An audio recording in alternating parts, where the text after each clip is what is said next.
So I've been asked to go through this question, which is from one of the higher, or I think the higher plus question series that I've been posting.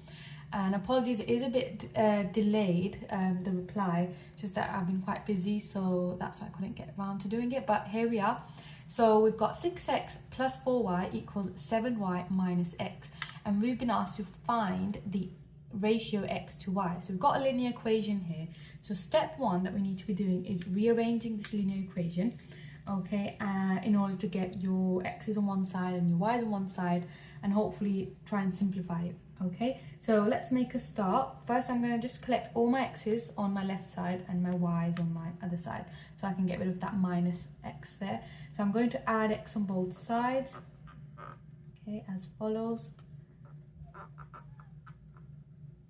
Okay, I'm just going to use a different color pen for my working out. So if I added x, that means I've got now 7x here, still got my plus 4y, and is equal to 7y over here. Okay, so next step I'm going to do is get rid of my 4y, okay, and take it to the other side. So I'm going to do subtract 4y from both sides. Okay, that leaves me with 7x on my left side and 7y minus 4y on this side, which gives me 3y. Okay, so what I'm going to do now is just get rid of my 7 as well, the coefficient. Okay, so divide by 7 just to simplify it a little bit more. So I've got x equals 3 over 7y. Okay, so I've been dividing by 7 on both sides. Now that I've got that, I need to think about how do I get this linear equation into my ratio over here. Okay, so the next thing that we're going to do, I've just labeled it out slightly different. I'm just comparing two sides to show you what the next step is all about and why we're doing it. So to find the ratio x to y, I want to work out first and see from my linear equation, what does x equal when y equals 1, okay? Because that will ultimately help us to find the actual ratio of x to y. Well, if I look over to my right hand side, I've got the equation x equals 3 over 7 y times by y. So if I substitute y equals 1 here, okay, my 3 over 7 stays as it is and x is here, then I can calculate what x equals. Well, if I just do 3 over 7th times by 1, then I just get 3 over 7. Okay, so that means x equals 3 over 7 when y equals 1.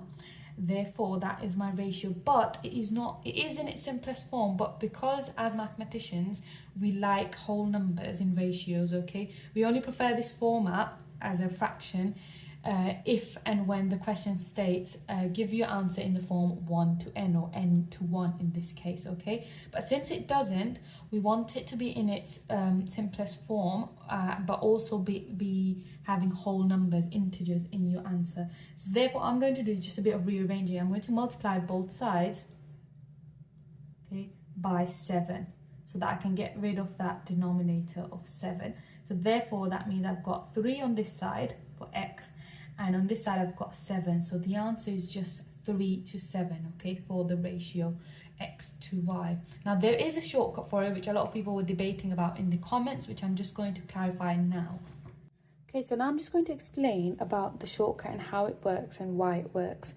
Okay, so a lot of people were debating about that in the comments as to that we can just switch these coefficients around and we'd get the answer here of 3 to 7, which you saw in the previous section that I calculated it to be. Okay, now the reason that works is that if we've got this linear equation over here, okay, which we got by simplifying this original one from there, okay, so we got 7x equals 3y. Is because it's a linear equation, that means both sides have got to be valid and equal to each other. Now in order for that to work, that means I've got to replace my x with a 3, okay, and my y with a 7. That means that both sides would then equal 21, okay, as you can see. And therefore, that's where we got the x is 3 and that the y is 7. So the ratio of 3 to 7, okay. So that's why it works and that's the maths behind it. But in theory, if you've got a question like this, okay, from going from linear equation to the ratio form, you can just switch the coefficients around, okay, once you arrive at this sort of point.